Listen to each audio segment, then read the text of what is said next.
Guys, এই আর্জেন্টিনার pamper jersey বাইর করতে গিয়া আমার সব ডায়মন্ড শেষ। আর খালি 2টা জার্সি আছে। আরে ফাইমে দেখি ডাকে, যাই তোর গ্রুপে। বন্ধু, আর্জেন্টিনার জার্সিটা পরতো, একটা ভিডিও বানাবো। মামা, আমার দ্বারা তো আর্জেন্টিনার জার্সি নাই রে। তোরা জানোস না, রনক তো ব্রাজিল সাপোর্টার। কি বলিস, আগে বলবি না? তাহলে তো ওরে গ্রুপেই আনতাম না। এই রনকরে তাড়াতাড়ি কিক মারতো। কি রে ভাই, কিক মাইরা দিল? যাই তো আবার ওগো গ্রুপে। এ বেটা, আমি ব্রাজিল সাপোর্টার হইছি তো কি হইছে? মন থেকে তো সব দলেরই সাপোর্ট করি, বুঝছস? আর আর্জেন্টিনার জার্সির কথা বলতাছস না? আর 2টা স্পিন মারলেই আর্জেন্টিনার জার্সি পাওয়া যাবো। তুই যদি এখন আর্জেন্টিনা জার্সি বের করতে পারোস, তাইলেই তোর এই ভিডিও ভাইরাল হয়ে যাবে। কারণ এটা আর্জেন্টিনার জার্সি, এটা পরে ভিডিও বানালে ভিডিও লাখের উপরে ভিউজ যায়। আচ্ছা ঠিক আছে, খারা আমি এক্ষুনি আর্জেন্টিনার জার্সি বাইর করতেছি।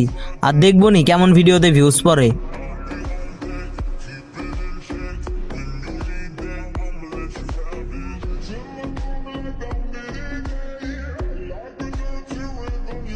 এই যে দেখ, এই জার্সির জন্য তোরা এতক্ষণ থেকে আমার অপমান করলি না?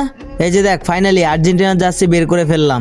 মামা, তুই মান আর না মান, আর্জেন্টিনার জার্সিটা সেই। তুই আজ থেকে আর্জেন্টিনা সাপোর্ট করা শুরু করে দেই।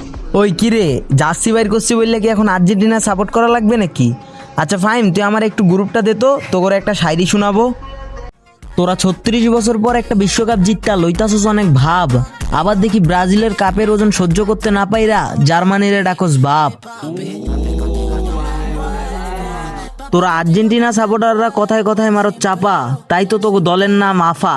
কি খা জার্মানির পোলা।